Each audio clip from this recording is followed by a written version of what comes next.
Hello everyone, this is Preet and welcome back to my YouTube channel. Last video में students हम लोगों ने देखा था चैप्टर नंबर 3 का जो इंट्रोडक्शन था वो हमने कंप्लीट देखा था कि इसके अंदर किस तरीके से हम लोग जो है वो लीनियर इक्वेशंस देख रहे थे, वो भी 2 वेरिएबल्स वाली। ओके, लीनियर इक्वेशन हम पहले भी देख चुके हैं, लेकिन इस बार जो हम इक्वेशन देखेंगे उनमें क्या होगा कि पैर्स होंगे। ठीक है, इनके अंदर लीनियर इक्वेशंस का पैर होगा, एक जोड़ा होगा, यानी कि दो दो लीनियर इक्वेशंस एक साथ चलेंगी और वो लीनियर इक्वेशंस भी कैसी होंगी, जिनके अंदर होंगे आपके दो वेरिएबल्स, एक ना होकर बल्कि दो वेरिएबल्स होंगे। ओके, तो इंट्रोडक्शन के साथ में हमने एक्सरसाइज 3.1 का क्वेश्चन नंबर 1 का 1 यानी कि फर्स्ट हमने देख लिया था, और आज हम कंटिन्यूस रखेंगे क्वेश्चन नंबर 1 का जो सेकंड है उसको हम अच्छे से देखेंगे। तो देखते हैं, देखें, 5 pencils and 7 pens together cost rate 50। 5 pencils और 7 पेन्स हैं, इन दोनों की जो साथ में रेट है मिला के, यानी कि कोई इंसान है जो 5 पेंसिल और 7 पेन्स एक साथ खरीदता है और सबकी जो टोटल रेट है वो 50 रुपीज दुकानदार को देता है। वेयर एज जबकि 7 pencil and 5 pens together cost rate 46, जबकि 7 पेंसिल्स और 5 पेन्स अगर इन दोनों को साथ में लेता है तो वो इसके साथ में रेट देता है 46 रुपीज। ठीक है, find the cost of 1 pencil and that of 1 pen. अब आपको बतानी है 1 पेंसिल और 1 पेन का जो उसकी कीमत है वो आपको बतानी है। और ये क्वेश्चन जब हम सॉल्व कर रहे थे तो एक बात और बता दूं आपको, इसमें ग्राफिकली मेथड से इसको सॉल्व करना है, यानी कि पहले आप इसकी इक्वेशन बनाएंगे, एक्स और वाई की वैल्यू रखेंगे, देन आप क्या करेंगे, एक्स की वैल्यू आप रखेंगे, वाई की वैल्यू आपको ऑटोमेटिक मिल जाएगी जैसे ही आप उस इक्वेशन को सॉल्व करेंगे।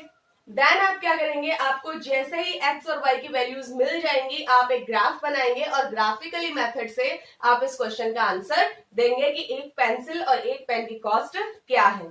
तो स्टार्ट करते हैं।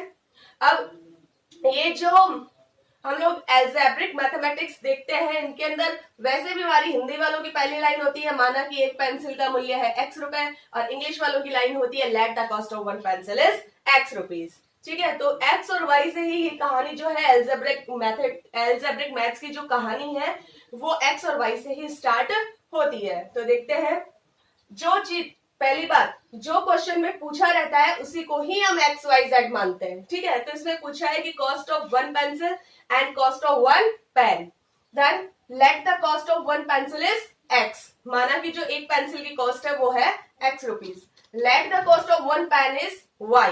तो यहाँ पे आप जब भी आंसर डालेंगे x और y आएगा तो आपको पहचान लेना है कि जो x आया है वो पेंसिल का कॉस्ट है और जो y आया है वो पेन का है। ध्यान हमने लिया है यहाँ पे according to the question. According to the question हमने बोला था कि एक पेंसिल की जो रेट है वो x रुपीज है, एक पेंसिल की जो रेट है वो x रुपीज है। देन हमारे पास में पेंसिल्स कितनी है, 5 पेंसिल्स है। हम लोग जो इक्वेशन बनाएंगे वो 5 पेंसिल एंड 7 पेन्स के बेस पे बनाएंगे, क्योंकि 5 पेंसिल और 7 पेन्स दोनों की जो टुगेदर कॉस्ट, दोनों की जो मिला के रेट है वो 50 रुपीज है, तो यही इक्वेशन बनेगी। देन अगर एक पेंसिल x रुपीज की है, देन 5 पेंसिल आपकी होगी 5x, 5 into x 5x, plus एक पेन का जो कॉस्ट है वो है y रुपीज, देन 7 पेन्स का कितना होगा, 7 इंटू वाई यानी 7y। अब 5x और 7y दोनों की जो मिला के कॉस्ट है वो कितनी है, 50 रुपीज, तो 5x plus 7y equals to 50। ये हमारे पास में आ गई इक्वेशन नंबर 1। अब इसके बेस पे क्या करेंगे हम लोग, जो है वो ग्राफिकली देखेंगे, इनको x और y की वैल्यूज हमें चाहिए कम से कम 2 2 3 3, ताकि हम उनसे एक ग्राफ बना सके। तो लेट x इक्वल्स टू 3, तो मान लीजिए आप अगर यहाँ पे एक वैल्यू 3 लेते हैं, यहाँ पे बच्चों मैंने आपको आज अच्छे से एक्सप्लेन किया है, क्योंकि कल जो क्वेश्चन कर रहे थे उसमें बहुत ही सिंपल वे से करना था तो वो आप सब लोगों को आ रहा था। इसमें थोड़ा सा मुझे लगा कि आई थिंक आप लोग कंफ्यूज हो सकते हैं, इसलिए यहाँ पे जो एक्स और वाई की वैल्यूज है उन्हें हम बाद में पुटअप करेंगे। पहले आप यहाँ एक एक चीज ध्यान से देखें थोड़ा।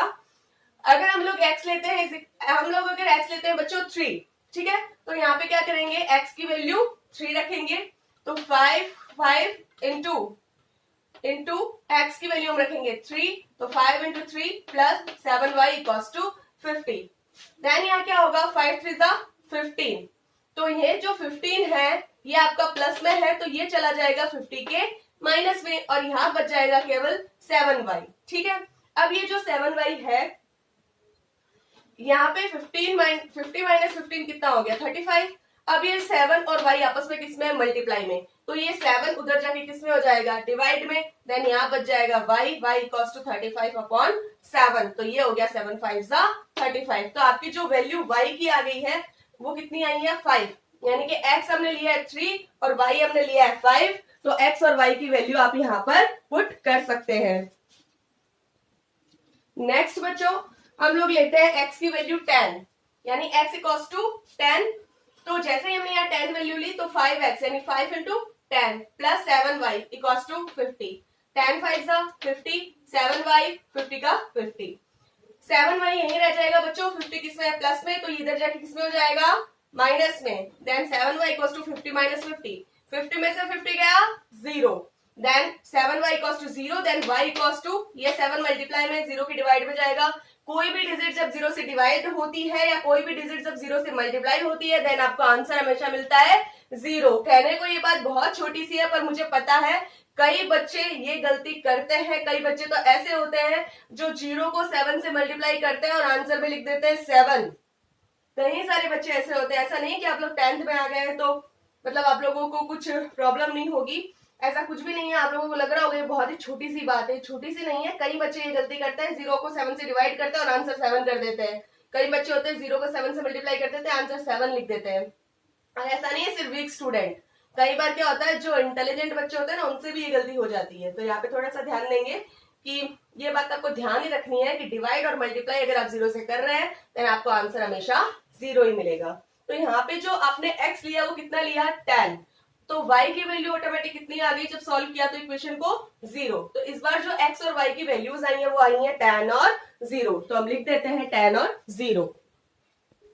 नेक्स्ट यहाँ पे देखिए बच्चों अब हम ले रहे हैं x की वैल्यू कितनी, x की वैल्यू ली हमने माइनस के 4, x is equal to -4, then 5x 5 into -4 plus 7y, 7y हम लिखेंगे यहाँ पे 7y equals to 50, 5 4 20, -20 plus 7y equals to 50, then -20 है जब ये जाएगा राइट हैंड साइड में तो ये हो जाएगा प्लस का 20, then 7y equals to 50 plus 20, 7y equals to 50 और 20 कितना हो गया 70, तो y इज इक्वल टू ये 7 आपका मल्टीप्लाई में उधर जाएगा तो हो जाएगा डिवाइड में, एंड 70 को जब आप 7 से डिवाइड करेंगे तो आपको आंसर जो है मिलेगा 10। यहाँ पे बच्चों जो हम x की वैल्यू ले रहे हैं वो हम थोड़ा सा ध्यान में रख के ले रहे हैं ताकि हमें जो आंसर है जो हमारा ग्राफ है वो बहुत ही अच्छे से आए, ठीक है। तो यहाँ पे हमारी इस बार जो वैल्यूज आई है वो x की आई है, x की जब हमने ली थी -4 यानी जब हमने लिया x is equal to -4 then y हमें मिला 10, तो इस बार x और y की वैल्यूज आ गई हैं 4 और -4 एंड 10। तो ये हमें मिल गया x और y की वैल्यू, x की वैल्यू मिली है 3 10 एंड -4, y की वैल्यूज हमें मिली है 5 0 एंड 10। ये सब कुछ जो भी हमें मिला है वो इक्वेशन नंबर फर्स्ट के अकॉर्डिंग मिला है। अब हम नेक्स्ट पेज पे बनाएंगे इक्वेशन नंबर 2 और वो हम बनाएंगे जो ये सेकंड लाइन है हमारे क्वेश्चन की 7 pencils and 5 pens together 46, then इस बार इक्वेशन बनेगी 7x plus 5x equals to 46। देखते हैं बच्चों नेक्स्ट पेज पे। नेक्स्ट हमारी जो इक्वेशन बनेगी according to the question 7 pencils and 5 pens together rate 46, then 7x plus 5 pens की रेट हो जाएगी 5y, दोनों को ऐड करेंगे तो आपको मिलेगा 46। अब यहाँ पे let the value of x is equal to हम लेंगे यहाँ पे 3, हमने x की वैल्यू कितनी ली 3 ली, देन हम इक्वेशन में रखते हैं 7 into 3 plus 5y is equal to 46, 7 3 21 plus 5y equal to 46, then ये जो 21 है प्लस में है ये चला जाएगा 46 के माइनस में, देन यहाँ रह जाएगा 5y equal to 46 minus 21, next 5y equals to 46 minus 21 equals to 25, then 5y equals to 25, y equals to ये जो आपका 5 मल्टीप्लाई में वो चला जाएगा डिवाइड में, देन 25/5 इक्वल्स टू 5। तो आपकी जो वैल्यूज आई हैं x और y की वो आई हैं 3 एंड 5, तो लिख देते हैं 3 और 5।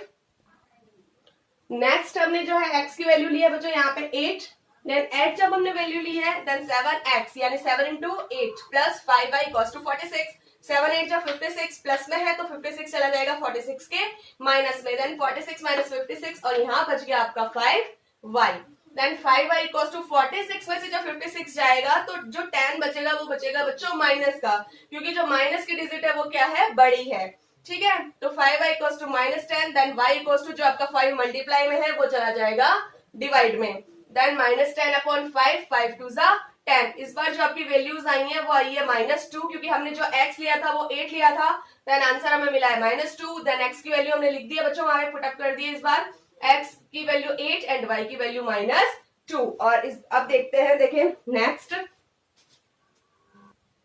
नेक्स्ट इस टाइम हम लेंगे x की वैल्यू -2, देन 7x यानी 7 into -2 plus 5y equals to 46, then 7 2 जा 14 प्लस माइनस मल्टीप्लाई में जब आप प्लस को माइनस से मल्टीप्लाई करते हैं देन आपको मिलता है minus plus 5y equals to 46। Okay, then यहाँ पे रह जाएगा 5y, जो -14 है वो 46 के चला जाएगा प्लस में, क्योंकि जो माइनस होता है वो हो जाता है प्लस। तो 5y equals to 46 plus 14, 46 plus 14 आपको मिलेगा 16, देन ये जो 5 मल्टीप्लाई में चला जाएगा 60 के डिवाइड में, देन क्या होगा 5 की टेबल से जब आप 60 को डिवाइड करेंगे देन आपको मिलेगा 12। तो जब आपने x की वैल्यू ली यहाँ पे -2 तो आपको y की वैल्यू मिली 12। तो अब हमारे पास में x और y की वैल्यूज आ चुकी है, x की आई है 3, 8 एंड -2 एंड y की वैल्यूज हमारे पास में आई है 5, -2 एंड 12। अब ये हमें जो भी मिली है x और y की वैल्यू, इन सबको लेकर हम बनाएंगे एक ग्राफ और फिर उससे करेंगे आगे का सॉल्यूशन।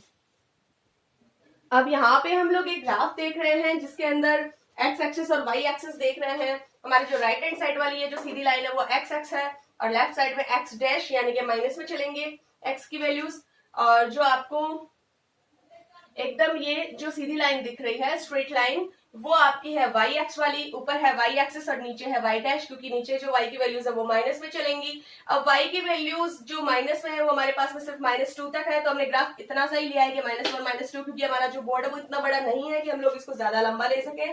तो हम जो भी हमारी x और y की वैल्यूज है उनके अकॉर्डिंग हमने यहाँ पे ग्राफ बनाया है, क्योंकि हमें y के अंदर जो हमें वैल्यूज चाहिए वो हमें 12 तक चाहिए पॉजिटिव में, तो हमने 12 तक लिया है। x हमें 10 तक चाहिए तो हमने पॉजिटिव 10 तक लिया है। माइनस के x की वैल्यू जो -4 तक है तो हमने इसे सिर्फ -4 से ही शो किया है, -4 तक ही, एंड y को हमने y डैश को हमने सिर्फ -2 तक ही शो किया है। नेक्स्ट बच्चों यहाँ पे हम लोग वैल्यूज लिखते थे। जब हम पहले की बात करते हैं ग्राफ की, तो पहली लीनियर इक्वेशंस की जो वैल्यू है x और y की 3 और 5, तो हमने ले लिया है 3 और 5, 10 और 0। 10 है x एक्सिस पे, तो 10 वाली लाइन x एक्सिस पे देखिए वो लास्ट पॉइंट है जो 10, और 0 y अक्ष और x एक्सिस का 0 हमेशा यही माना जाता है, तो x अक्ष पे ही वो पॉइंट आएगा 10 और 0। नेक्स्ट -4 एंड 10, -4 आपका x का ये और 10 है y में ये, तो आपको मिल जाएगा -4 और 10। ये तीनों वैल्यूज मिल गई। ये तीनों वैल्यूज एक देखिए एक सीधी लाइन में जा रही है, बिल्कुल स्ट्रेट लाइन में जा रही है एकदम। अब हम अगर बात करें सेकंड लीनियर इक्वेशन की, देन 3 और 5, तो हम वहां पे 3 और 5, यहाँ भी 3 और 5 है, ये भी 3 और 5 है। अब कल हम एक चीज देख रहे थे कि जब x और y की वैल्यूज एकदम सेम हो जाती है और वो एक ही पॉइंट से होकर दोनों इक्वेशन की जो ग्राफिक लाइंस है वो एक ही पॉइंट से होकर गुजरती है, तो उन्हें बोला जाता है कोइंसिडेंट। क्या बोलते हैं? कोइंसिडेंट।